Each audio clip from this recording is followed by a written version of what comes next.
Bonjour à tous, bonjour à toutes, bienvenue dans Tailgate, le podcast 100% NFL des équipes de The Playoff. On revient après un tour de wildcard, alors après pas tout à fait parce qu'il reste encore un match à jouer, mais après une grosse partie, après 80% du tour de wildcard qui est joué, et on a vécu un début de playoff complètement dingue. On va revenir sur les 5 premières affiches de ce tour de playoff. D'abord la NFC, puis la conférence AFC. On va débriefer tout ce qui s'est passé. Il y a eu des retournements de situation, il y a eu du suspense, il y a eu des petites surprises aussi, il y a eu des victoires à l'extérieur. Bref, il y a eu de tout et de rien dans ces playoffs, dans ce début de playoffs 2025. Pour débriefer tout ça avec moi, mon équipe fidèle du début de semaine, avec mon Seb. Salut mon Seb, je suppose que ça va très bien.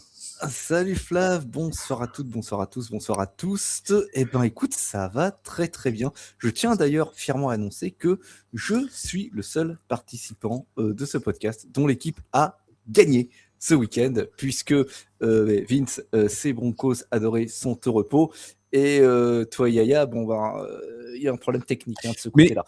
Je crois que pour l'une des premières fois de l'année, les 4 n'ont pas perdu. Et ça, c'est déjà pas mal. Oh, mais ça, il faut le souligner. Et ça, c'est beau. Et tu vois, ça, c'est une nouvelle preuve de l'unité de ce groupe et de la fusion des esprits dont nous faisons preuve. Plus sérieusement, comme tu l'as dit, un sacré tour de wildcard. Dis donc, je pensais pas que ce serait aussi agité. Et encore, il en reste un petit peu. On va débriefer tout ça, mais effectivement, on a eu quelques surprises, pas forcément dans les victoires, mais dans le comportement de certains clubs, et d'un en particulier, je vais y revenir très tôt. Mon Yaya est avec nous. Salut mon Yaya, comment ça va? Bah écoute, ça va bien, pas de défaite ce week-end, donc bon. Pas de tour de draft perdu. Vous n'avez pas chuté dans l'ordre de la draft non plus. Méfie-toi, on est capable. À tout moment, on est capable. C'est pas faux. Tu Pour vois, l'instant, on cherche plus votre coach. Vous êtes en recherche. oui, alors les Ils sont un trade de chuter dans la draft. Oui.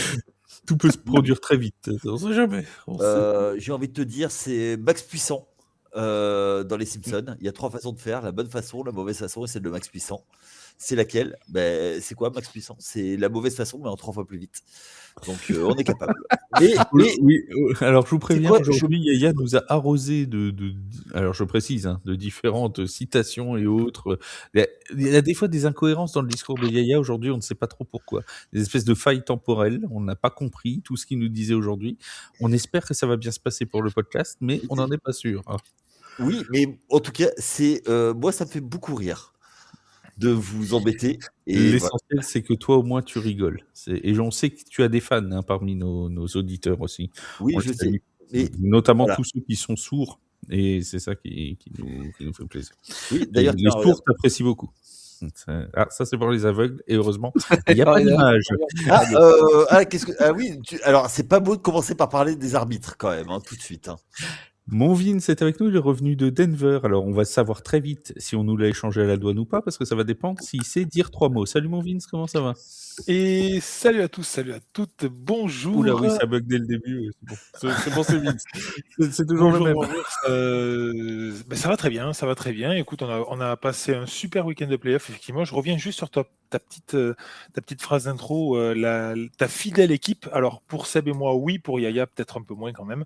Mais la fidélité Yaya, ça fait quand même plusieurs.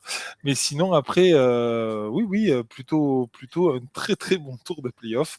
On s'est régalé par rapport au premier tour de l'année dernière, où ça a été vraiment beaucoup moins beau. Là, ça a été vraiment parfait. Droit de réponse tout de suite. Alors, je suis désolé, Vince. Là, non. Quand on est fan des Giants, qu'on subit tout ce que j'ai subi et que je continue à être fan, on peut pas dire que je ne suis pas fidèle. Non, mais à mon avis, j'ai peur d'avoir compris dans quel sens il a dit que nous, on était fidèles et pas lui. Mais sachant qu'il revient d'un séjour à l'étranger, tout ça. Je dis que moi, je l'étais, attention, j'ai juste dit que... Oui, mais bien sûr.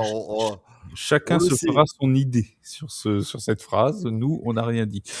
On commence donc par la conférence NFC. Juste avant de débriefer tous ces matchs, une petite modification dans le planning des émissions habituelles de la semaine, puisque La présentation du Divisional Round n'aura pas lieu, on la sortira pas jeudi matin, mais vendredi matin. Voilà, c'est juste pour vous préciser, il y a on décale d'une seule journée pour une simple et bonne raison, c'est que d'habitude on enregistre le mercredi soir et qu'à partir de cette semaine, je participerai le mercredi à l'émission 2D1 de l'Afterfoot US, donc vous pourrez me retrouver sur YouTube pour parler du foot US en France le mercredi, et nous, on parlera NFL, du coup, on publiera le vendredi matin, voilà pour la petite modification.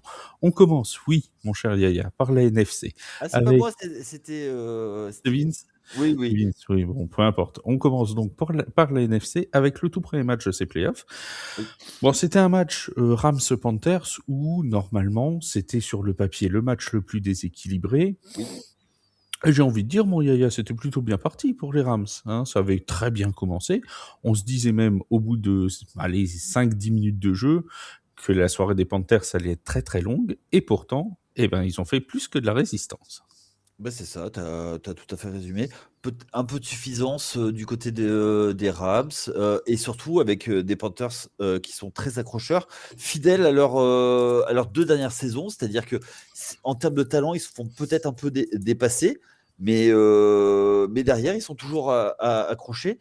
Mais en fait, c'était, tu l'as dit, le duel qui, sur le papier, était quasiment le plus déséquilibré.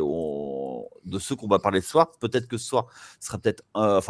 ce lundi soir, quand on enregistre, ce sera peut-être aussi déséquilibré, mais c'est celui qu'on pensait où il y aurait le plus d'écart. Que nenni, mais il ne faut pas oublier que c'était un match à l'extérieur. Alors vous avez argué le fait, la semaine dernière, où je n'étais pas du tout d'accord avec vous, qu'il y avait le trajet qui faisait le tour des États-Unis. Bon, peut-être que finalement ça a un peu joué, mais alors généralement, quand ce genre de truc joue, c'est surtout en début de match. C'est généralement l'équipe qui a fait le trajet a du mal à se lancer. Là, ça a été plutôt l'inverse. Ils ont bien démarré, mais derrière, ça a oui, mais la fatigue peut prendre à ce moment-là, en fait. Bien sûr. Voilà, donc voilà. Surtout que les conditions n'étaient pas idéales non plus de jeu. C'était un peu, il y avait du vent, beaucoup de vent. Il y a eu un peu de pluie. Bref, c'était pas fantastique. Ouais, tout à fait. Mais après, les Rams, l'objectif c'était surtout de valider tout ça, poinçonner le ticket et puis avancer, faire tout ça. Après, concernant les stats, mes collègues vont revenir sur les stats. Moi, ce que je vois surtout, c'est que on a un Matt Stafford qui était en contrôle, qui était là, Puka Nacua, pareil, qui a fait le taf avec ses touchdowns. Et puis, ça a roulé, quoi. C'est marrant, Seb, parce qu'en fait, on a vraiment une sensation que le match a tourné de manière presque inexplicable en fin de premier quart-temps. Pendant tout le premier quart-temps, on avait des Rams qui semblaient en total contrôle de la situation. Matthew Stafford qui a mis très longtemps avant de manquer une passe, parce que je crois qu'il était encore à 8 sur 8, voire à 9 sur 9 pendant un moment. Puka Nacua qui réussissait tout. Et puis, il y a eu ces drops de Puka Nacua. Il y a eu des passes peu précises, notamment vers Davante Adams. On se retrouve finalement avec un Matthew Stafford à 24 sur 42 sur l'ensemble du match. Est-ce que, oui, les Rams se sont tombés un peu dans la suffisance après avoir fait un début de match presque idéal? On peut se poser la question. Les scories que tu as pointées du doigt, Flav, elles sont réelles. Effectivement, début de match dans un fauteuil pour les Rams qui ont très rapidement mené 14-0. Ce qui pouvait nous mettre la puce à l'oreille, c'est que malgré cela, Carolina ne rentre au vestiaire à la mi-temps qu'avec un déficit de 3 points, puisque la marque était de 17-14 à ce moment-là. Et en fait, les changements de lead, ils vont surtout avoir lieu dans le 4e quart-temps, 14 points marqués de part et d'autre. Pour Matthew Stafford, effectivement, bon début de rencontre à l'image de son club. Il va semble-t-il, se blesser au doigt au 2e quart-temps.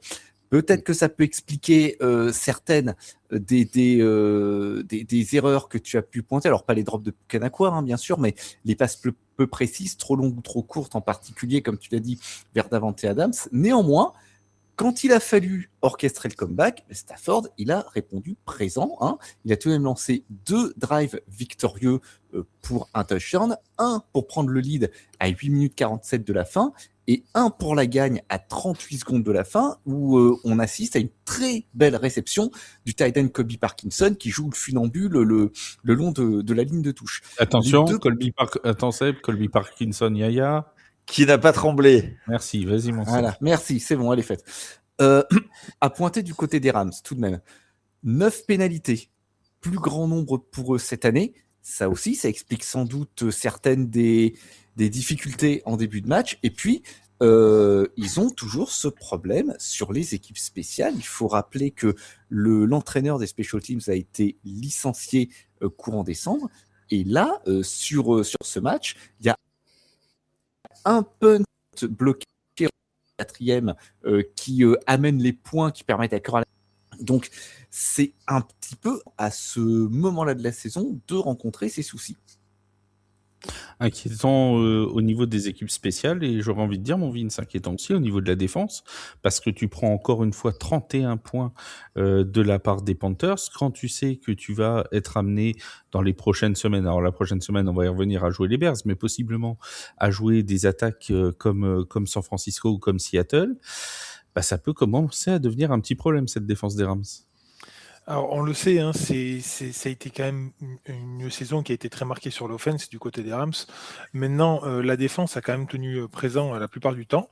Il faut pas oublier quand même que dans le match de samedi, elle a été absente principalement pendant les 2 quart-temps, donc le 2e et le 4e quart-temps, où ils ont chaque fois encaissé 14 points, ce qui le fait beaucoup. C'est sûr. Après, ils ont su faire preuve d'une grosse défense en tout début de match qui a permis de récupérer un ballon déjà très haut placé parce que les Panthers sont tentés directement une 4e et 1 qu'ils n'ont pas converti, qui leur a permis derrière d'enchaîner au niveau de l'attaque pour un TD assez rapide par Nakua, qui a d'ailleurs fait un très très très bon début de match. Il s'est un peu endormi dans le 3e quart et au début du 4e pour se réveiller à la fin du match, mais sa première mi-temps est tout simplement prodigieuse. Derrière, la défense effectivement a eu des gros trous d'air. J'ai noté quand même pas mal de petites choses, mais ce qui m'a surpris, c'est que Bryce Young a fait preuve d'énormément de maturité, j'ai trouvé, sur certains de ses lancers. En fin de match, on l'a senti un peu trop dépassé par l'enjeu et qu'il fallait absolument marquer, donc on le sentait un peu se dépêcher ou faire autre chose. Mais j'ai noté un jeu particulier où Bryce Young a fait une feinte de passe très rapide pour une quick pass juste après, mais ça a été dans un tempo, j'ai vraiment rarement vu un tempo aussi rapide. Ça m'a vraiment bluffé et j'ai trouvé ce jeu vraiment à noter. Après, derrière, l'attaque générale du côté de Carolina n'a pas été en reste. Ils ont 22 jeux à la course, 40 jeux à la passe, pour 21 complétés. Sur les 22 jeux à la course, ils arrivent à compléter seulement 83 yards. C'est assez peu, même si on finit avec une moyenne de 3,8, qui n'est pas si mal que ça. Mais c'est quand même assez peu. Et derrière, au niveau des réceptions, on a un Jalen Cooker qui s'en sort plutôt pas mal avec 9 réceptions, mais d'autres personnes qui sont passées plutôt au travers. L'usage des tie-ends a été assez limité, j'ai trouvé, et on n'a pas cherché de jeu trop court du côté de Carolina. Côté Rams, moi j'ai annoté quand même 2 petites choses. Vraiment ce côté double receveur Puka Nacua, Davante Adams qui fait 5 réceptions sur 13 targets, c'est vraiment peu, mais derrière qui fait des réceptions vraiment clutch à certains moments, et il a été très très bien couvert par la défense de Carolina. À noter que sur les 18 passes manquées par Stafford, il y en a 8 vers Nacua et il y en a 7 vers Adams. Pardon, 8 autres vers Adams. Donc ça fait en fait que 4 passes manquées vers les autres receveurs. Ça fait peu. Les autres receveurs ont eu assez les mains sûres. Et puis derrière, le jeu au sol des Rams a permis de remporter des yards qu'il fallait à des moments précis où justement Stafford était un petit peu plus dans le dur, et ça a fait énormément de bien à cette attaque des Rams qui leur a permis au final de remporter ce match. Ils ont un vrai duo de coureurs avec Blake Corum et Kyren Williams, les Rams. Et c'est vrai que même Blake Corum gagne de plus en plus de poids dans cette attaque de Los Angeles. On sent que ça monte en puissance depuis quelques semaines. Oui, mon Yaya. Je voulais juste dire qu'il y a à peu près un peu moins de 80 yards d'écart dans le match entre les deux équipes. Les Rams amènent 80 yards de plus pour seulement 3 points d'écart. Et tu vois, ça note que ça mériterait peut-être d'être un peu plus efficace, effectivement. On passe à l'un des matchs qui a été sans doute les plus surprenants de ce tour de wildcard, le match entre les Bears de Chicago et les Packers de Green Bay. Un match qui était, selon les bookmakers, assez équilibré entre deux équipes. Les Packers étaient légèrement favoris, alors que les Bears avaient remporté cette division NFC Nord. Et tout avait bien commencé pour Green Bay. Seb, on avait une équipe de Green Bay qui a marqué sur ses 3 premiers drives, je crois, qui a marqué 3 touchdowns. Tout semblait plutôt très bien se dérouler jusque dans le 4e quart-temps où tout s'est complètement affaissé. J'ai une très mauvaise nouvelle pour les fans de Green Bay. Mes amis fans de Green Bay, je pense que ce club vous déteste. Je ne vois pas d'autre explication. Parce que ça semblait tellement parfait. Un match chez un rival historique pour le premier tour des playoffs. Ça se passe très bien. Les 3 premiers drafts qui sont victorieux. 18 points d'avance. Bon sang de bonsoir. Pour au final repartir la queue basse dans le Wisconsin.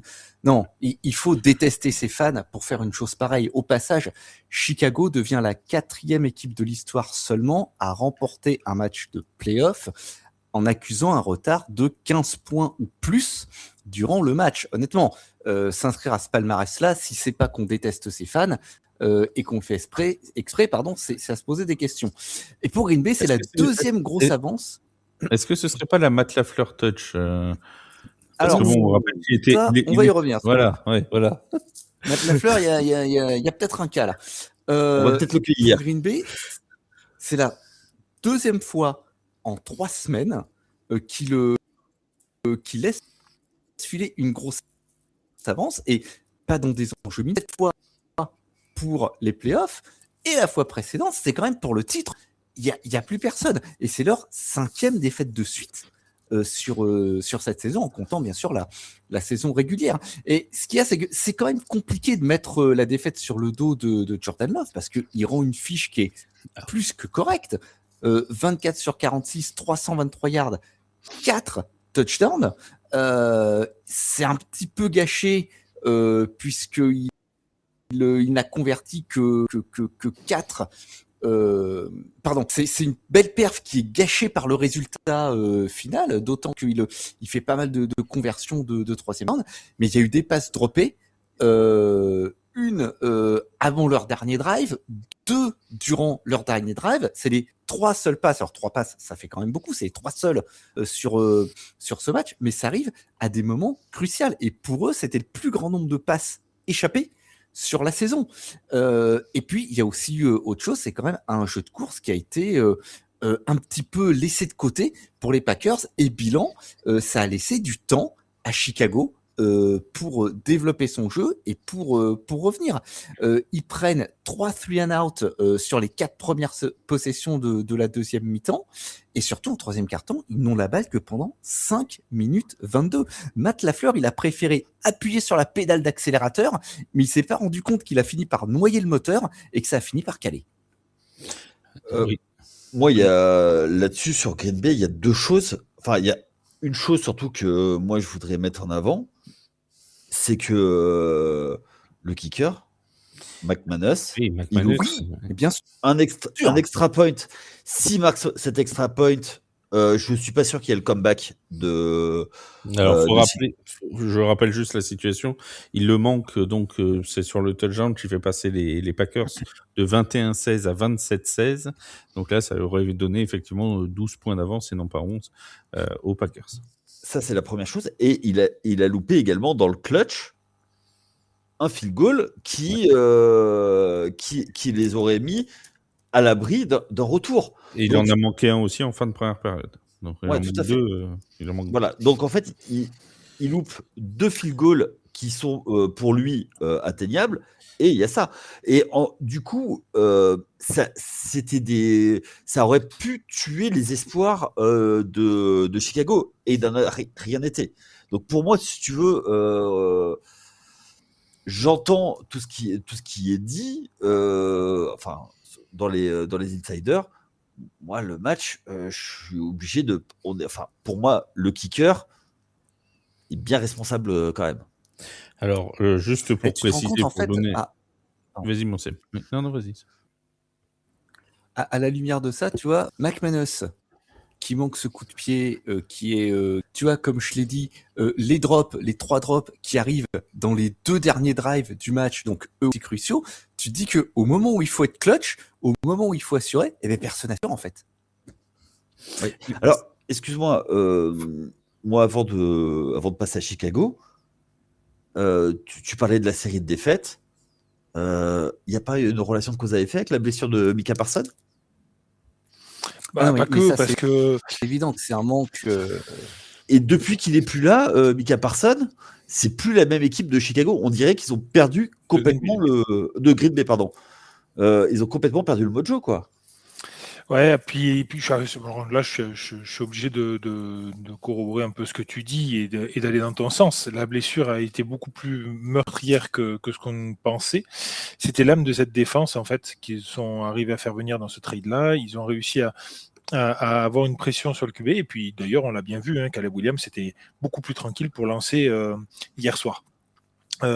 Moi, ce que j'ai noté principalement dans ce match-là, du côté de Green Bay, et là où ils n'ont pas su tuer le match, c'est justement ce troisième quart-temps.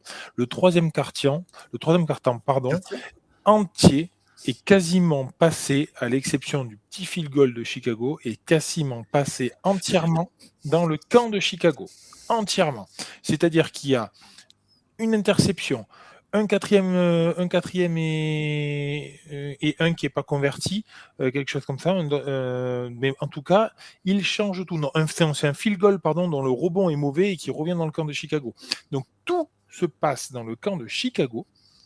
Il n'y arrive pas. Il n'arrive pas à sortir de ça. Il n'arrive pas à marquer des points avec ça, en passant de ça. Ils ont 3 possessions qui démarrent dans les 50 de Chicago. Et ils n'y arrivent pas. Et bien, à partir de là, Chicago a repris confiance. Ils ont dit, pourquoi pas, ils n'y arrivent pas, ils nous laissent la porte libre. Ils ont entrouvert la porte, ils y sont allés. Bravo à Chicago, parce que il y en a beaucoup qui se seraient démoralisés à ce moment-là, et ils ont réussi au contraire à se mobiliser de la faiblesse des adversaires pour reprendre un peu le lead là-dessus. Oui, Non, mais attends, ils ont fait ça toute la saison. Ça toute la saison. Et bien, si c'est une équipe qui marche à réaction, pourquoi pas? Chicago, ils ont combien de comebacks dans le dernier quart-temps? C'est dingue, hein, cette saison. Je crois c'était au moins 6. Moi, je crois que au moins 6 de mémoire. Ouais, c'est ça, hein, je crois que c'est de toute façon avec Denver, c'est les 2 équipes qui ont. Et à contrario, Green Bay, je crois que c'est 6 matchs où ils mènent de plus de 10 points qui perdent ou font match nul. Donc, moi, là-dessus, on a suffisamment tapé sur lui. Caleb Williams, pour son premier match en playoff, et le premier match en playoff en tant que head coach de Ben Johnson, c'est une réussite. Ils gagnent le match. Et ils ont été le chercher. Après, j'ai la sensation que les Packers avaient presque tout bien fait. C'est-à-dire qu'on disait que cette équipe de Chicago concédait beaucoup de yards. On le sait, c'est une défense qui est permissive au niveau des yards, mais qui crée des turnovers. Là, Jordan Love s'en sort sans aucune interception, si je dis pas de bêtises. Il y a aucune interception contre Jordan Love. Donc, il évite cet écueil-là, Jordan Love. Au contraire, Caleb Williams était le quarterback qui avait lancé à égalité le moins d'interceptions cette saison avec seulement 7. Là, ils réussissent à l'intercepter 2 fois. Donc on se dit que limite, ils font tout, les Packers, pour gagner. Ils mènent de 18 points et ils arrivent à se planter, parce qu'il n'y a pas d'autre mot. Hein, quand tu as cette avance-là au début du 4e quart-temps, on peut donner tout le mérite et il leur revient à Chicago. Il n'en reste pas moins qu'il y a un côté, c'est ce que vous disiez avec le fait d'avoir déjà perdu dans la saison régulière ce genre de match. Il y a un côté mental. Moi, je suis désolé, mais quand ils voient Chicago commencer à revenir, On va pas me faire croire que les Fantômes, il y a 2 semaines, quand ils ont perdu le titre de division contre Chicago, avec aussi un retour dans le 4e quart-temps, on va pas me faire croire que les Fantômes reviennent pas dans la tête. Hein. Il y a un moment. Non, mais Alors, comme l'a dit Seb en plus, c'est-à-dire qu'ils ont beaucoup axé sur la passe et c'est là où le rôle du coach, et il va falloir aussi ouvrir le dossier un petit peu, mais on va en c'est là parler où le rôle du coach est important. Oh non, on va en parler il faut- maintenant même. Il faut J'ai temporiser. juste un truc à dire. Il faut temporiser. Oui, je vais te laisser parler. Je suis désolé. Il faut temporiser et il faut repartir sur un peu plus de jeu au sol pour laisser le temps s'écouler. Et c'est ce qui n'a pas été fait. On a forcé au jeu à la passe. Pourquoi il a fait ça? Simplement parce qu'il a vu que notre cher QB était lui en bonne position. Il arrivait à ne pas trop se faire toucher. Il s'est fait saquer qu'une seule fois pour un seul yard perdu. Il a cru que ça marchait, mais ça n'a pas marché. Alors, le saviez-tu? C'est la première fois depuis 1991 que Green Bay perd 2 fois dans la saison contre le même adversaire. Et non, je ne le saviez pas. Je ne le saviez pas. Donc voilà. J'ai vu ça, j'ai vu passer cette stat. Mais là aujourd'hui, en ce lundi, il y a beaucoup de choses qui sont sorties, notamment Adam Schefter, que du côté de Green Bay, on cherche à prolonger Matt Lafleur. Hein. Alors, pour tout vous dire, donc j'ai écrit un article, c'était dimanche matin, sur faut-il prolonger Matt Lafleur ou faut-il renvoyer Matt Lafleur. À ce moment-là, voilà, il y a eu pas mal de débats sur les réseaux sociaux sur ce qu'il fallait faire avec Matt Lafleur. La question elle se pose, Vince, pour toi, est-ce qu'il faut changer? Est-ce qu'il faut Et surtout que, excuse-moi, je te coupe l'herbe sous le pied, Vince, surtout qu'il y a peut-être une chose, c'est que le fils du président des Packers est l'agent de John Harbaugh. Oui. Alors, on sait que, pour le petit contexte, Matt Lafleur était sur le banc des Falcons quand ils ont perdu après cette remontada des il était entraîneur des Pats. quarterbacks. Oui. Voilà, il était entraîneur des quarterbacks sur le banc des Falcons. Donc ça ressurgit forcément aujourd'hui. Faut-il virer Matt Lafleur là-dessus? Alors, je pense qu'on en a quand même assez répondu là-dessus. Avant de donner mon avis, je vais récapituler un peu tout ce qu'on a dit, mais il y a eu quand même de grosses erreurs de la part du kicker. Hein. Il a quand même laissé échapper 7 points, rien qu'à lui, le kicker. Il y a eu des problèmes, effectivement, moi je pense, dans l'appel de jeu, qui a été à un moment donné beaucoup trop orienté vers la passe, alors qu'il aurait fallu recadrer un peu le ballon et tout ça. Et il y a eu cette blessure de Micah Parsons qui a contrarié fortement les plans de Matt Lafleur, surtout qu'elle est arrivée assez tard dans la saison. Donc pour trouver doublure et pour refaire un peu des plans, c'est un peu difficile. Voyant tout cela, moi je pense que Matt Lafleur a proposé quand même une année assez en dents de scie, en fait. Ils ont proposé de très bonnes choses, ils ont proposé des choses qu'on qualifiera beaucoup plus médiocres. Je trouve que ils sont un peu en dessous de ce qui était escompté en début de saison. Beaucoup espéraient voir Green Bay tout en haut.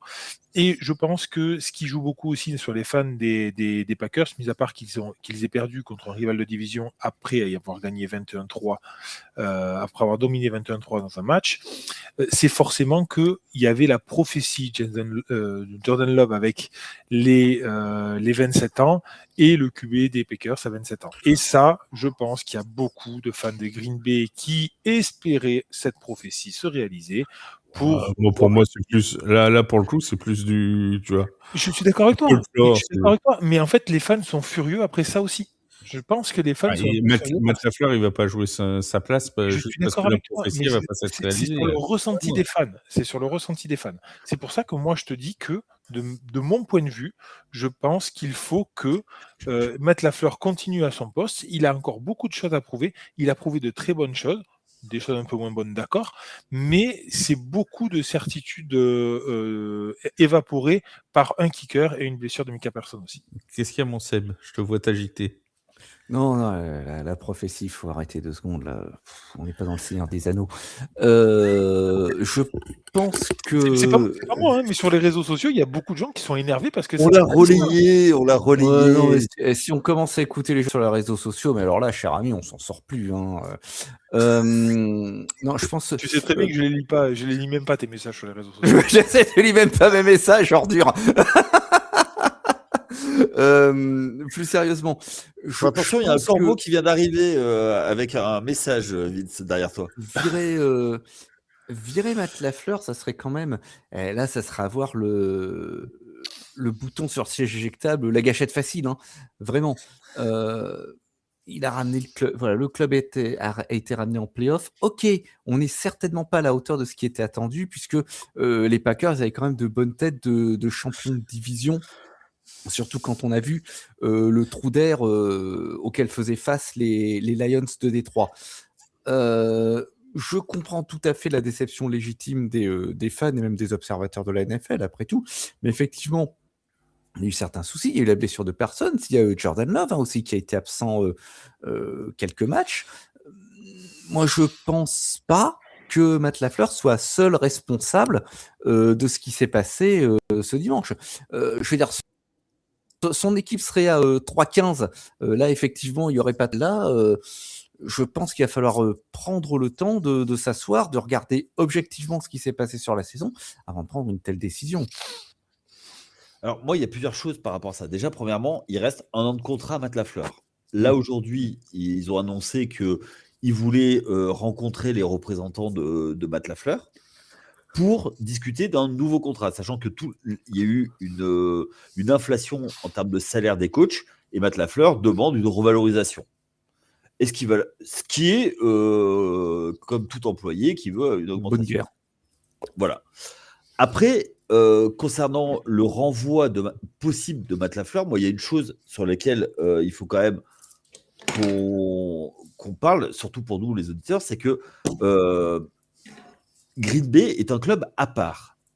Ce n'est pas un propriétaire comme les autres, c'est un ensemble de petits propriétaires et c'est plus type, si on disait en Europe, de socios, avec des élections internes et qui décident, il y a des décisions internes, avec un président qui est élu, pas un propriétaire qui a des fonds et qui fait ce qu'il veut comme il veut. Donc, et qui est redevable de son bilan face aux supporters. Virer Matt Lafleur risquerait de coûter très très cher. Lui refaire un contrat risquerait de coûter très très cher. Et comme je le disais tout à l'heure, effectivement, en cas de départ de Matt Lafleur, c'est Harbaugh qui deviendrait de facto une des cibles prioritaires parce que le fils du président est agent et comme de par hasard, il a John Harbaugh. Donc, il y a beaucoup de raccourcis qui sont faits. Je ne suis pas sûr qu'il soit coupé là. Est-ce qu'il ne va pas faire la saison l'année prochaine et on verra après pour changer de coach si ça ne donne pas, mais de là à le couper dès l'année 2000 pour la saison 2026, moi ça me paraît un petit peu compliqué de faire ça. Et surtout avec Green Bay, comme je te dis, le fait de la structure de la franchise, je suis pas sûr. Petite précision juste au niveau de nos amis bookmakers américains, puisqu'il n'y a qu'aux États-Unis qu'on peut placer de l'argent sur ce genre de paris. Actuellement, Matt Lafleur a 15% de probabilité d'être renvoyé avant le mois de septembre et 85% donc de chances de rester. Donc on est plutôt, semble-t-il, sur une dynamique en faveur d'un maintien de Matt Lafleur du côté de Green Bay. On va passer aux Eagles de Philadelphie et aux San Francisco 49ers, parce que là aussi, on a eu un match, pas forcément celui qui était attendu. Les champions en titre, les Eagles de Philadelphie, chez eux, recevaient donc des 49ers quelque peu décimés et qui vont l'être encore plus pendant la rencontre, mais nous allons y revenir. Et on se disait, bah voilà, grosse défense de Philadelphie. Ça sentait pas forcément bon pour les 49ers qui sortaient d'une prestation plus que mitigée offensivement contre les Seahawks en dernière semaine. Et les 49ers ont fait du 49ers. Décimés mais combatifs, ils sont allés chercher la victoire du côté de Philadelphie, on sait. Effectivement, pas le match qu'on attendait, surtout du côté des Eagles. Hein. Il faut bien le dire. Un effectif, comme tu l'as dit, décimé par les blessures depuis le début de la saison. Warner et Bosa en défense, et à nouveau pour l'attaque, pas de Ricky Pearsall ce soir, mais ça se passe toujours comme ça avec les 49ers. Next in line, le go-to guy, ce fut DeMarcus Robinson. 6 réceptions, 111 yards, donc une réception de 61 yards dès le début du match, histoire de bien donner le ton de ce qui allait arriver. Le jeu au sol a été un petit peu timide du côté de San Francisco. 75 yards seulement, donc 48 pour Christian McCaffrey. McCaffrey qui se rattrape par les airs. 6 réceptions, 66 yards. 2 touchdowns et surtout une attaque de San Francisco qui, en raison de ce manque de main-d'œuvre, entre guillemets, a dû prendre des risques. Purdy a dû prendre des risques et bilan, 2 interceptions pour lui. Il finit 18 sur 31, 2 touchdowns, 2 interceptions. Il mettra tout de même en place un drive de plus de 5 minutes en fin de match pour prendre la tête et ne laisser que 3 minutes au chrono à Philadelphie. On a même vu Kyle Shanahan puiser dans son sac à malice avec une reverse pass de Jawan Jennings sur Christian McCaffrey pour un touchdown qui m'a fait bien plaisir, et mes voisins ont dû être très contents de m'entendre crier quand je me suis levé de mon canapé. Personne n'est venu taper à la porte, donc faut croire qu'il dormait profondément. Ils l'avaient déjà sorti, celui-là. C'est Oui. une réédition. C'est une réédition, mais il fait toujours plaisir. Oui.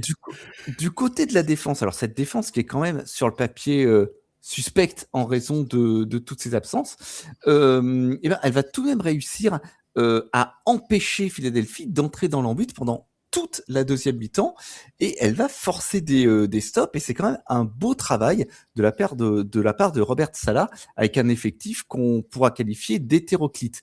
A souligner la performance du linebacker Eric Kendricks, qui non seulement dévie la passe de la dernière tentative de conversion de 4e down de Philadelphie, mais qui termine avec 10 plaquages, dont 7 solos et 2 plaquages pour perte de terrain, et qui a joué tous les downs de la défense, ce qui est assez incroyable pour un joueur déjà qui a été titularisé il y a 3 matchs seulement et qui avait une histoire un peu agitée avec San Francisco. Il devait signer avec eux en 2024. Il s'était dédié à la dernière minute pour aller jouer à Dallas, ce qui fait toujours très bonne impression quand on est visé par San Francisco. Et du côté de Philadelphie, mais je vais laisser mes collègues en parler, on parlait lors des previews de l'inconstance de l'attaque des Eagles, et je crois qu'on en a eu à nouveau la preuve hier soir. Juste pour finir sur Kendricks était capitaine hier de la défense, et c'est lui qui avait le petit casque avec le petit émetteur du coach, donc c'est dire l'importance qu'il a pris dans cette défense des Niners, puisque c'est vraiment lui qui donnait les jeux à sa défense. Et on fait et il fait d'ailleurs un très très bon jeu, t'en as parlé, de cette déviation sur 4e tentative. Il décroche volontairement de la ligne de scrimmage pour aller aider à la couverture du receveur, et franchement le jeu est absolument parfait et évite très clairement la réception des Eagles et donne le match donc de ce fait aux 49ers. Il a gagné un gros contrat pour l'année prochaine, lui. C'est pas impossible. Mon Yaya, on disait en preview, c'était jeudi, on disait que les Eagles n'avaient pas été flamboyants en attaque cette saison, c'est un fait, mais que une fois les playoffs arrivés, on allait nous sortir des nouveaux jeux du chapeau, que ça allait mieux aller. Et en fait, force est de constater qu'ils avaient peut-être épuisé toutes leurs réserves. Mais c'est-à-dire que c'est peut-être une équipe qui a tout donné l'an passé, et puis qui a un peu... Une fois que t'as mangé, t'as peut-être un peu moins faim. Donc, dans plein de domaines, et puis surtout... Enfin, leur objectif, l'objectif qui nous était annoncé au coup de sifflet final, et peut-être même à la mi-temps du dernier Super Bowl, mais on va dire au coup de sifflet final du 59e Super Bowl, c'était quoi ? c'était on veut être la nouvelle dynastie dominante en NFL. Tu t'arrêtes pas à un titre quand tu veux être la dynastie dominante. Hein. Oui, alors si je te dis tout ce dont j'ai envie, tu vois, c'est pareil. Non, mais Hein, tu te dis, ils ont moins faim. Enfin, tu peux pas avoir moins faim après un titre. mais si tu as tout donné, je suis désolé, si. Et puis regarde, cette année, peut-être que l'année dernière, tout allait dans leur sens et que cette année, il n'y avait peut-être pas le petit coup de pouce parce que tu as une envie à 101% alors que là, tu n'as que 100% à donner. Donc, tu vois, moi, au début de match, je me suis. Ok, il y a eu le premier drive scripté de San Francisco. Ok, deuxième attaque, je me suis dit, ça joue au sol du côté de Philadelphie, avec Saquon Barkley notamment qui Ça marchait bien. Hein. Ouais. Et après, extinction des feux, quoi. Donc, je pense qu'il y a un très très bon ajustement de la part de San Francisco et on tire un grand coup de chapeau à Robert Saleh. Mais du côté, on s'est fait bouffer tactiquement de la part de Philadelphie. Et après, est-ce que Nick Sirianni a réussi à prendre la main sur le match comme il est capable de le faire? Je ne suis pas sûr de ça. Et on va peut-être en parler. Sur le banc de touche, avec AJ Brown, ça a chauffé. Alors moi, c'était pas ça que j'allais parler en premier. J'allais ouvrir. Et je sais que Des ça va drops. faire plaisir à mon pote Wake, mais va falloir ouvrir le dossier de Jalen Hurts quand même. Hein. Je suis désolé. On peut dire ce qu'on veut. On va me dire oui, il y a eu des drops, il y a eu tout ça. Je rappelle les stats de Jalen Hurts, 20 sur 35 à la passe, 168 yards, un touchdown. Ça fait 4 matchs qu'il n'a pas lancé plus de 200 yards à la passe. Pour un quarterback d'élite, ça pose quand même problème. Le Jawan Jennings a complété une passe plus longue que Jalen Hurts dans le match. Hein. La plus longue passe de Jalen Hurts, c'est 20 yards dans cette partie. Jawan Jennings en a 29 sur une tentative.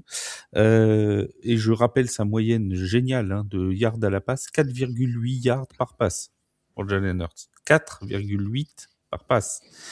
Donc Non, mais tu voudrais dire qu'avec 2 passes, il n'a pas un first down. Oui, et ça veut dire surtout qu'il a balancé que des passes courtes. Hein. Je veux dire, on va pas chercher midi à 14h, parce qu'encore, ça passe de 20 yards, c'est sur Saquon Barkley. Donc, si je me souviens bien, c'est une passe écran sur laquelle Saquon Barkley gagne des yards.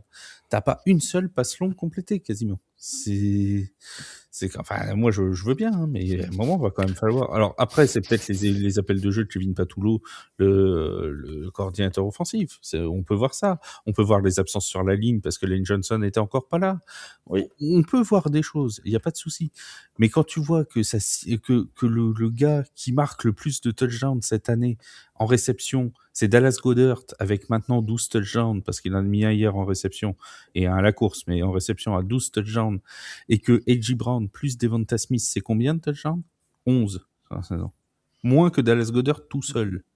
Ça pose quand même question. Moi, je suis désolé, quand tu as des mecs du talent de Devonta Smith et d'A.J. Brown, il y a un problème. Il y a forcément un problème. Il y a eu beaucoup de choses à faire. Il y a beaucoup de choses à voir, pardon, hier. Et on va pouvoir se poser la question, je pense effectivement, de l'impact de cette ligne offensive.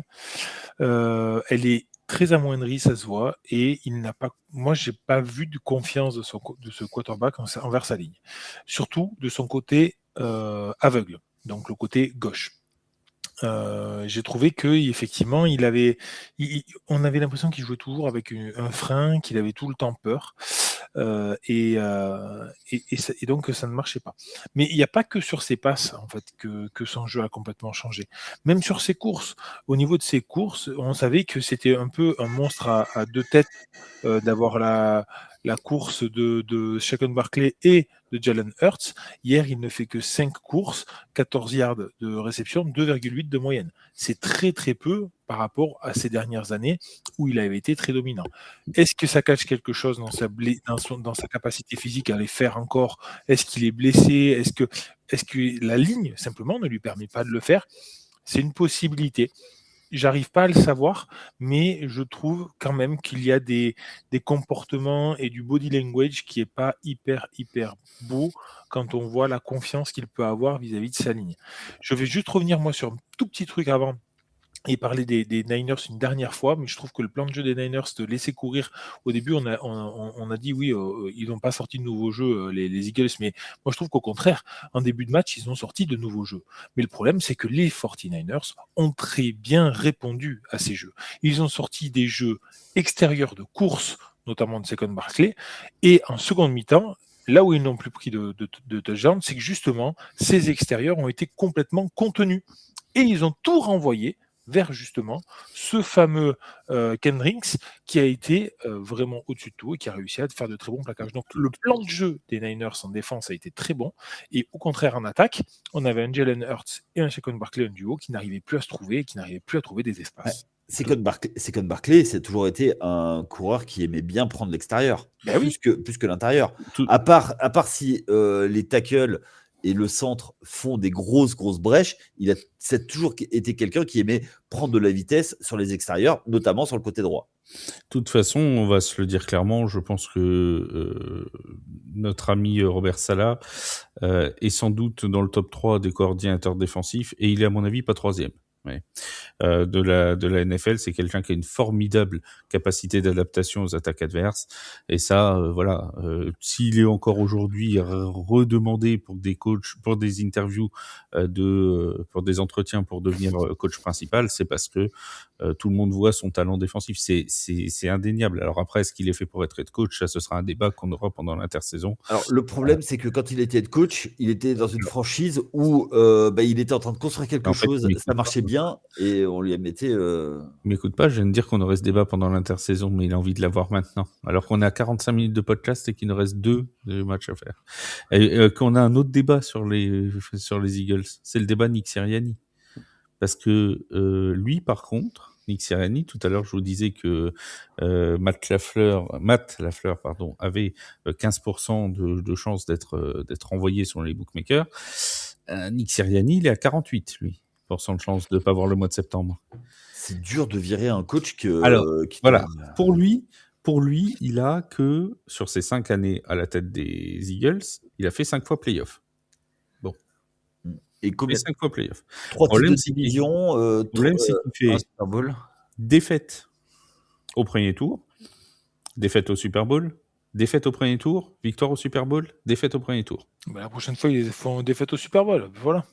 Oui, Non. mais je suis pas sûr qu'il y aura une prochaine fois, parce qu'encore une fois, dans la bouche du président des Eagles, le but c'est d'installer une dynastie, d'être au Super Bowl, comme les Chiefs ont été, 2 ans sur 3, 3 ans sur 4, des choses comme ça. Pas d'y être une fois tous les 4 ans, tu vois. C'est ça le truc. Et là, le problème, c'est que ils se disent en plus, il y a le fameux cas de John Harbaugh. Est-ce que on va pas tenter d'aller attirer John Harbaugh et du coup de faire de Non. Nick Sirianni une victime d'opportunité, parce que là il y a un coach disponible, donc allons-y maintenant. Alors que Patullo s'en aille, c'est une évidence. Nick Sirianni, ça serait extrêmement compliqué. Et si tu fais venir John Harbaugh là-dessus, moi je vois pas John Harbaugh à Philadelphie. Après, Moi non plus. tu vois, tu sais comment je suis l'oracle, ça peut arriver. Vous le voyez rester tous Nick Sirianni l'an prochain? Non, mais je suis pas sûr, mais en tout cas, je vois pas venir Harbaugh aux Eagles, moi. Ouais. Et surtout, il a dit qu'il voulait avoir une place dans l'organigramme. John Harbaugh a été explicite qu'il voulait avoir la main mise sur tous les recrutements et tout ça. Donc, c'est-à-dire avec un GM ou un GM fantôme, ou qu'il ait au moins une place dans l'organigramme beaucoup plus haute que le GM. Ok. Donc pour Je vous, pense Nick que Sirianni sera encore là, non? je suis pas sûr, je sais pas, mais je pense qu'avant Sirianni, il y a peut-être des questions à se poser. On a Yaya a parlé de Patullo. Je me demande moi si l'assistant du head coach, à savoir Jamal Singleton, qui est lui-même aussi coach des running backs, et c'est là où ça a beaucoup pêché cette année, va pas possiblement sauter aussi. C'est plutôt une des clés pour moi aussi d'amélioration. Sirianni, après, ma foi, tu l'as dit, 5 saisons à Philly, 5 fois les playoffs. le bilan est quand même pas mauvais, quoi. Hein. C'est difficile de faire enlever ton. Ah, sur le bilan, c'est compliqué. Après, le truc, c'est les à côté. Yaya a rappelé la bisbille qu'il y a eu avec AJ Oui. Brown, la nouvelle bisbille qu'il y a eu avec AJ Brown pendant le match. Edgy Brown, c'est pas c'est la un peu première, facile. hein. Oui, c'est pas la Et première. Edgy Brown, c'est un peu facile. Je pense que n'importe qui peut s'engueuler avec Edgy Brown. Non, mais bon, on a vu aussi Nick Sirianni monter dans les tours avec Jalen Hurts pendant la saison régulière. Il a failli se faire virer l'année dernière aussi parce que les supporters, on sait qu'ils sont un peu ras du bonnet du côté de Philadelphie. Pas les couteaux les plus aiguisés du tiroir, oui, c'est sûr. Mais bon. Oui. Oui, ça c'est évident. Ça là-dessus, oui, c'est sûr que c'est unanimement reconnu que c'est pas la fanbase qui gagnera la question pour un champion. Quoi. Alors, américaine, hein. Oui, américaine. Oui. Non, en France. Vous avez des choix un peu bizarres en France, mais vous n'êtes pas à ce niveau quand même. Non, on parle des Américains. Là. Oui. Déjà, bon, bref, non, on va pas rentrer dans le débat sur les Américains. Qu'est-ce que je voulais dire? On va partir. Seb n'a pas donné son avis sur Sirianni, attention. Moi, je veux qu'il se mouille aussi. Hein. Je le vois pas partir, justement à cause du bilan. Dans le coaching staff, oui, on a parlé de Kevin Patullo, etc. Les chances pour qu'il soit la victime expiatoire. Aller sur l'option Arbo juste pour faire une victime d'opportunité, comme on le disait plus tôt, pour faire un coup, c'est un gros coup à être perdant. Ça va être compliqué à défendre de le virer avec le bilan qu'il présente. Il y a des coachs qui n'ont pas son bilan, qui sont toujours en place. Hein. Regardez la Floride. Voilà. Par exemple. Il y en a un qui est plus là depuis la semaine dernière en Floride, mais l'autre, il est toujours là. Oui, mais et tu vois, ma théorie du Pentacourt. Il est reparti avec son Pentacourt. Et Lamar Clutch, je te salue. D'ailleurs, en parlant de Pentacourt, etc., il serait pas impossible que Mike McDaniel fasse un coordinateur offensif acceptable si les Eagles en cherchent un, en parlant de ça. Mais pas que les Eagles.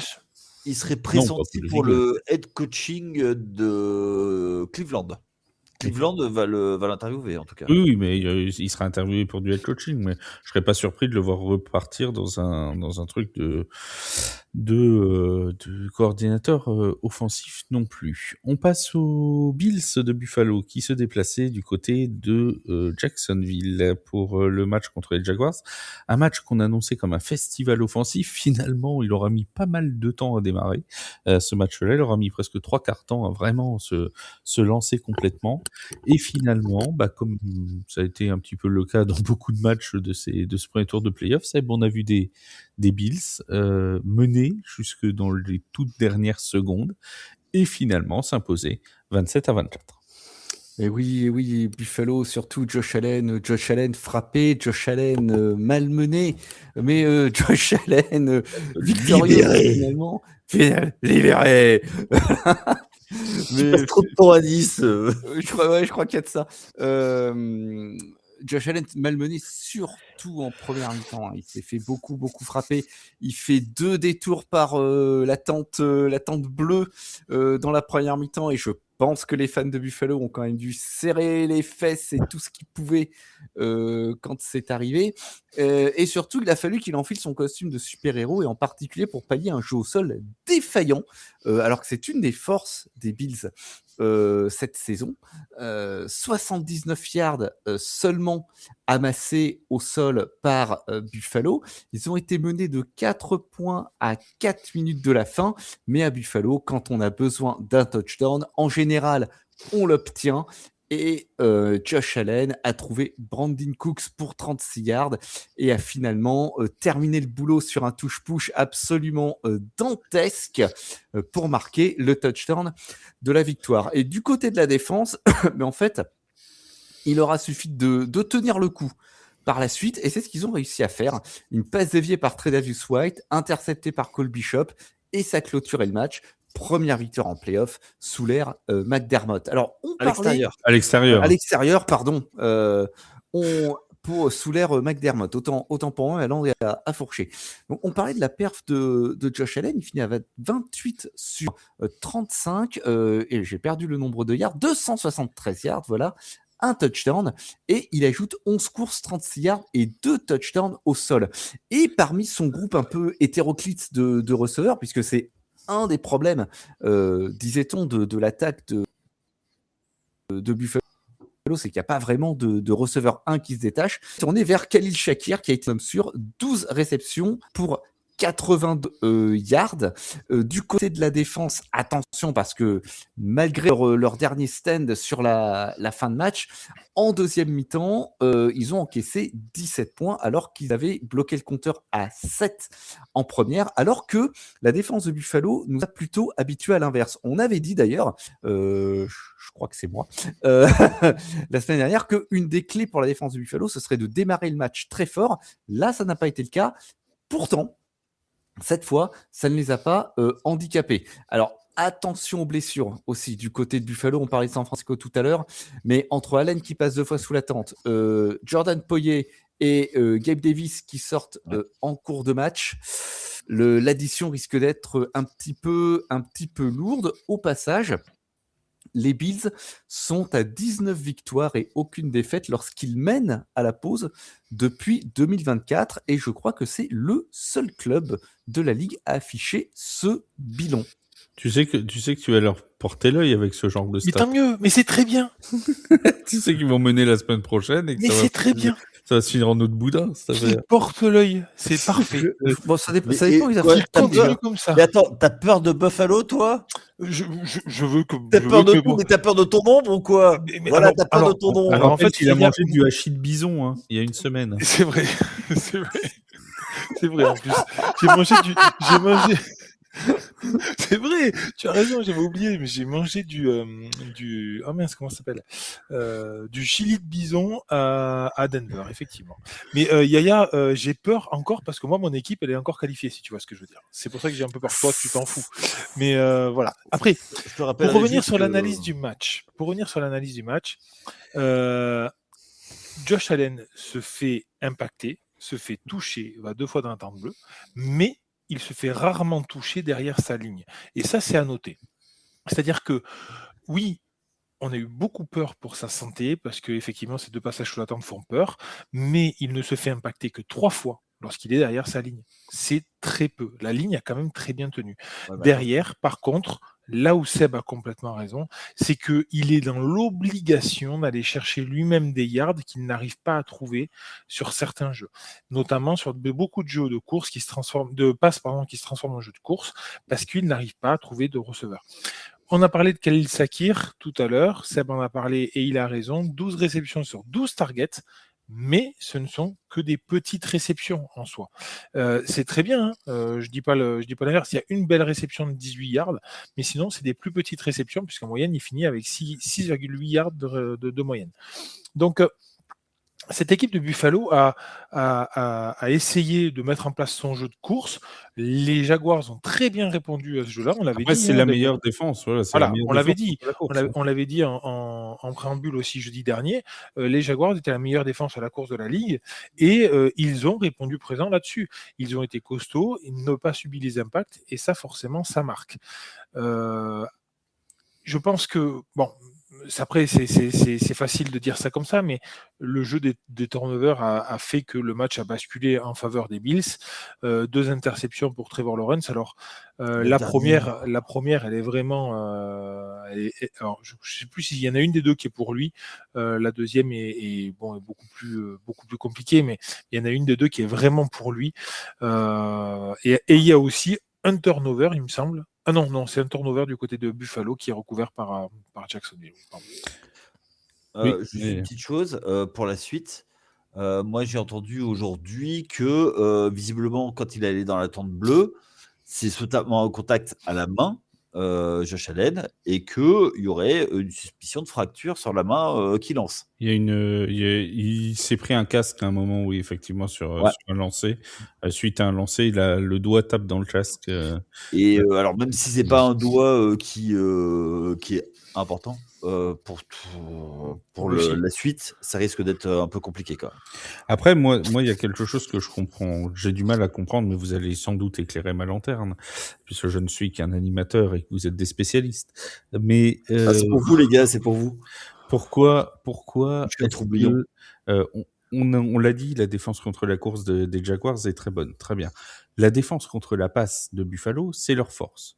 Bon, d'ailleurs, le Trevor Lawrence dépasse péniblement les 200 yards. Par contre, ils ont un jeu de course à Jacksonville. Si on prend que les 2 premiers running backs, à savoir Bayard Schultoten et Travis Etienne, ils sont quasiment à 9 yards de moyenne par portée sur ce match-là, 8, quelque chose. Et pourtant, on les a utilisés 14 fois, voilà, à eux deux. Pourquoi est-ce qu'ils n'ont pas insisté beaucoup plus sur le jeu de course? Pourquoi est-ce qu'ils ne sont pas allés chercher? Il y avait un moment, Totten, il gagnait quasiment 12 ou 13 yards à chaque fois qu'il courait. C'était, Sa moyenne à lui, et on c'est revenait, oui, sa moyenne à lui est à 12,8. Et on revenait systématiquement à un jeu de passe avec Trevor Lawrence. Mais pourquoi tu vas aller jouer à la passe alors que la défense en face est excellente à la passe, alors que tu as un jeu de course efficace? Cours, mon sang de Pour bois. moi, c'est incompréhensible. Pour moi, c'est le fait du match, plutôt le fait de coaching qui est incompréhensible. Tu affrontes là, je sais plus, 30e ou 31e Ah oui, défense oui. de la ligue. Tu as 2 running backs qui labourent le terrain comme c'est pas permis. Tu les fais courir 14 fois au total. 23 jeux au sol au total. Et encore, c'est 23. Donc, il y a les 14 de Etienne et Tutten. Il y en a 6 pour Trevor Lawrence. Ça laisse pas grand-chose pour les autres. Je ne comprends pas ce choix de coaching de la part des Jaguars. Là, j'ai aucune explication rationnelle là-dessus. Ouais, moi, 23-30, hein, c'est.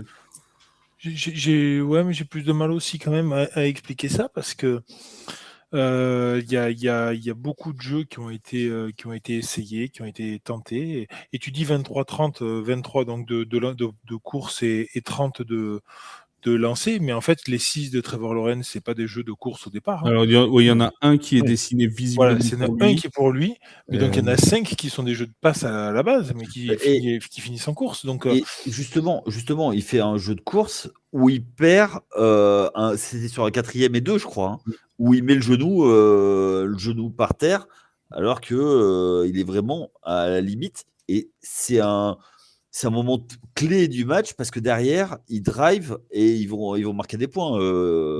Buffalo, les oui. Bills, ouais. Oui, non, mais donc j'arrive pas à me l'expliquer non plus, surtout que quand on regarde le match et quand on regarde la physionomie du match, on se dit que la ligne offensive a vraiment été dominante sur cette ligne défensive. Donc c'est assez peu compréhensible, je le reconnais, puisque Joey même Bosa, il a fait son match quand même. Hein. oui, peut-être, mais il Il a n'empêche volé que à un moment aussi. la ligne défensive des Bills ne touche que 3 fois Trevor Lawrence aussi. Hein. C'est un match où les QB ont été assez bien protégés des deux côtés. Donc, je n'arrive pas à l'expliquer non plus. Après, la fin de match fait que tu ne fais que de lancer. Ça, c'est sûr, puisque tu es en retard. Donc, tu es obligé de lancer pour essayer de rattraper et pour gagner du temps. Mais bon, voilà. Ouais. Parce que tu vois sur la partie où ils sont en tête, hein, quand ils mènent 7-3, sur le drive où ils sont en tête, ils font autant de jeux de passe que de jeux de course. Quoi. Il n'y a même pas une prédominance du jeu de course à ce moment-là, même quand ils sont devant au score. Hein. Donc c'est bon, voilà. Mais quand tu regardes les stats, en termes de possession, ils sont en dessous. Jacksonville, ils sont 26 minutes le ballon, mais en total de yards, ils sont devant. En passing, ils sont derrière, mais en rushing, ils sont 154 yards. Derrière, en first down, c'est égalité. Ils ont moins de pénalités. Ils font 2 turnovers, mais il y a eu un, c'est à la fin. Et en termes de jeu, ils font que 54 jeux contre 62.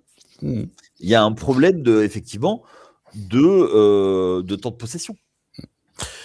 On passe alors les Bills qui joueront chez les Broncos donc pour le prochain tour, parce qu'en fait on a déjà 3 des 4 affiches, même s'il nous manque un match, on a déjà 3 des 4 affiches qui sont faites. On a le Bears Rams, on a le Seahawks 49ers, le Broncos Bills, et il nous manque les Patriots qui recevront le vainqueur de Texans Steelers. Les Patriots donc qui se sont imposés 16-3 dans ce qui fut peut-être le match le plus décevant de ce wildcard week-end. On va pas s'apesantir très longtemps sur la situation des Patriots et des Chargers. J'ai envie de dire Seb, les Patriots sont assurés l'essentiel et c'est bien là l'essentiel. Oui, c'est ça. Ils ont exploité l'O-line particulièrement poreuse des Chargers, Alors, on le 6 savait, sacs hein, ça. collectés, et ça, on le savait. On s'y attendait. Et surtout, ils ont limité ces mêmes Chargers à 207 total yards seulement les airs.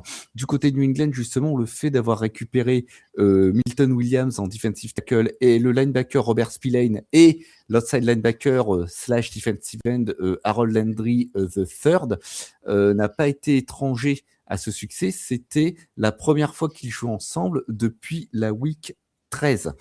Donc du côté de New England, ça a surtout été une affaire défensive, en particulier en red zone, alors qu'elle était très mal classée sur toute l'année, 30e.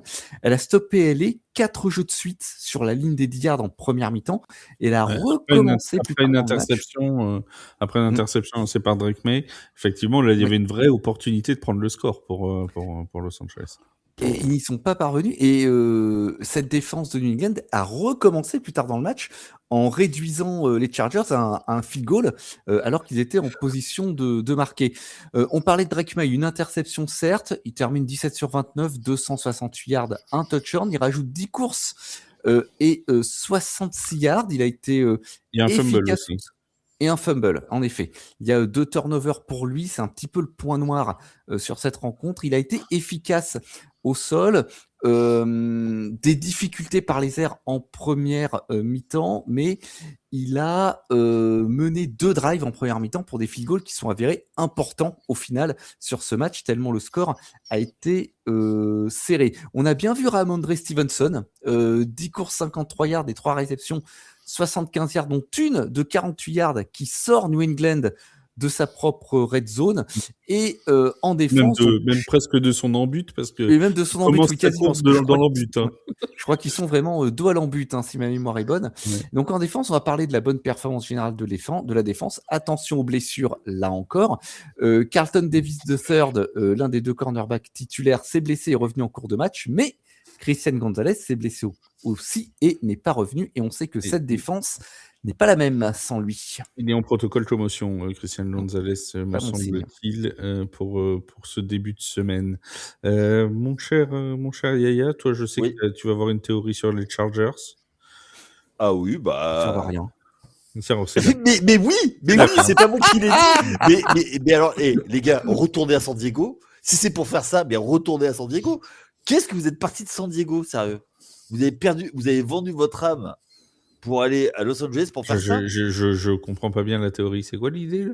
Mais il servent à rien. Mais il servait à quelque chose à San Diego et pas à Los Mais Angeles. non, mais au moins, ça occupait le territoire. Ça allait du côté de San Diego. Géographique, quoi. Oui, c'était historique. Non. Mais tous les ans, c'est la même chose. L'année dernière, il choke.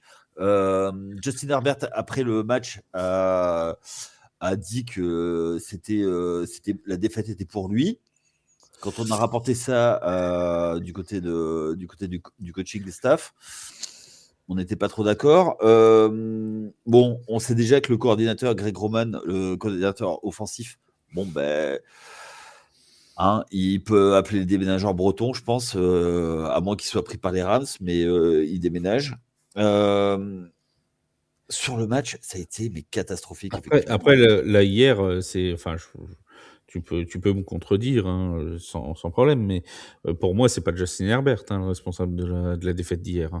Mais c'est lui qui a dit ça, qu'il a dit qu'il devrait faire mieux et que. Oui, non, mais d'accord. Non, mais l'an dernier, on se rappelle, il était arrivé dans les playoffs, il avait fait très peu d'interceptions et tout. Il arrive, c'était contre les Texans, hein, si je dis pas de bêtises. Oui, il en fait 4 ou 5. Et voilà, et il lance un paquet d'interceptions. Bref, c'était pas le Justin Herbert qu'on a vu pendant la saison régulière. Là, il se fait tellement martyriser. Enfin, il y a un jeu absolument horrible pour lui où il se fait plaquer au moins 3 fois, où il finit par relâcher le ballon d'ailleurs. Mais il est frappé au moins 3 fois dans le même jeu. Enfin, c'est le pauvre, il s'est fait martyriser tout, et ça fait 1 mois qu'il se fait martyriser toutes les semaines. Mais on il fait même pas d'erreur, il lance pas d'interception. Il protège ses coéquipiers, mais voilà. Mais après, il n'y a pas eu d'évolution. On va lui reprocher grand chose, je pense, sur tu parlais de la O-line. C'est un stade bruyant, hein, le Foxborough Gillette. Cap Fall start de la O-line. Donc déjà que tu es dans le mal, si en plus tu prends des pénalités, que tu recules, Voilà. Après, est-ce qu'il y a tout à jeter du côté des Chargers? Moi, je pense que c'est une équipe de saison régulière, arrivée en playoff. Et puis après, voilà, bon, on a une ligne offensive qui est Qui est poreuse. Qui est poreuse et qui a été touchée par les blessures. On n'a pas de jeu de course. Hein. Je veux dire, le meilleur coureur hier, c'est Justin Herbert avec 57 yards.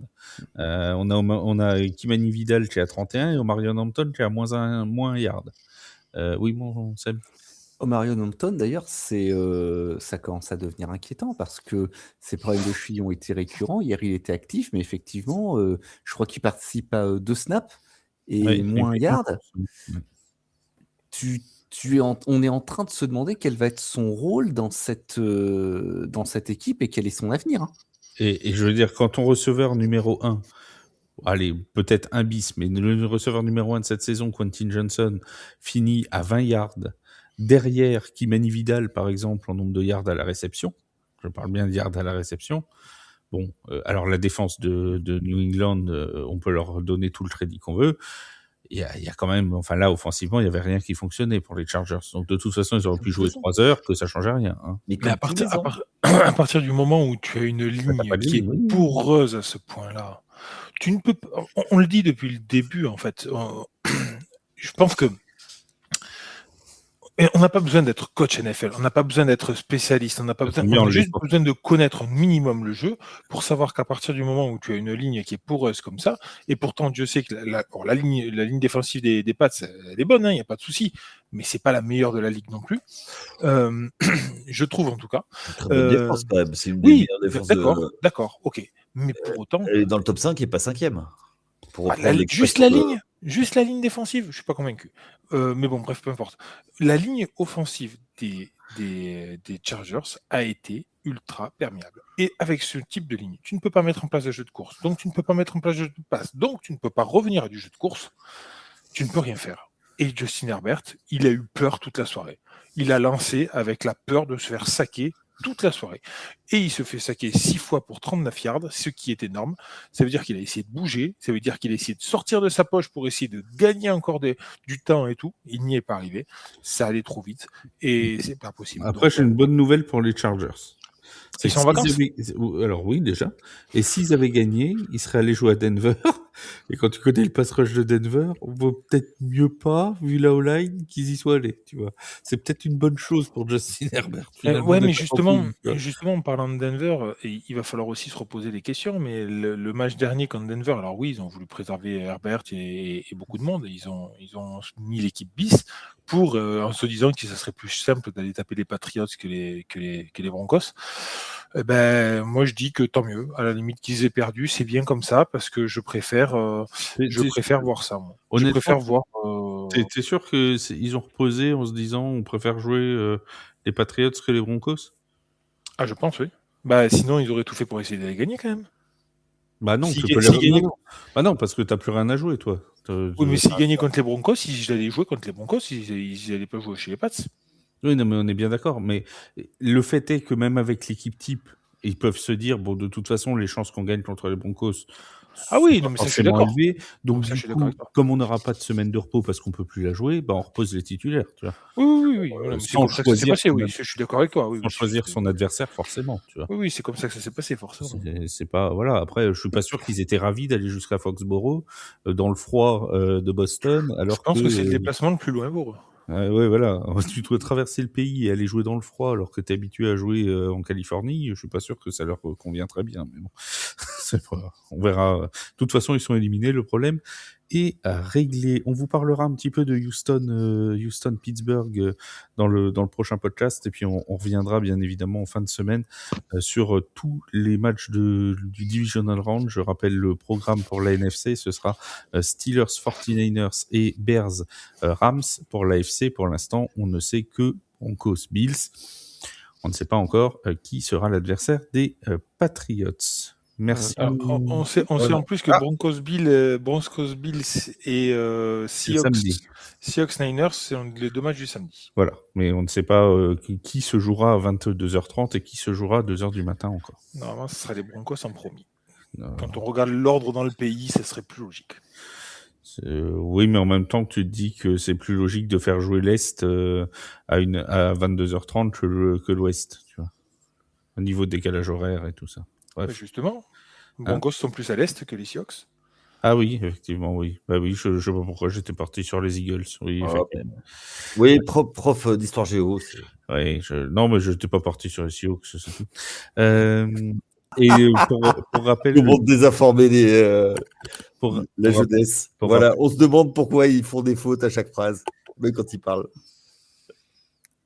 t'as fini. Je le disais, pour rappel, le dimanche, les matchs seront à 21h et minuit et demi dans la nuit de dimanche à lundi pour les deux matchs. Donc, qui seront Bears, Rams et Patriots. On ne sait pas qui encore. Merci, mon Seb. Merci, mon Vince. Merci, mon Yaya, d'avoir été avec moi. On vous dit donc à vendredi pour la preview du Divisional Round. Et puis, si vous avez envie de venir écouter un peu de D1, parler de D1, de LF, de flag et tout, rendez-vous mercredi soir avec l'Afterfoot US. Je serai avec Mathieu, je serai avec Steph. Il y aura peut-être Waïk, il y aura peut-être Jus. Bref, il y aura du beau monde pour parler du foot US en France. On se dit à très très vite. Et puis, portez-vous bien jusqu'à la fin de semaine. Salut tout le monde. Ciao, ciao. Ciao, bye.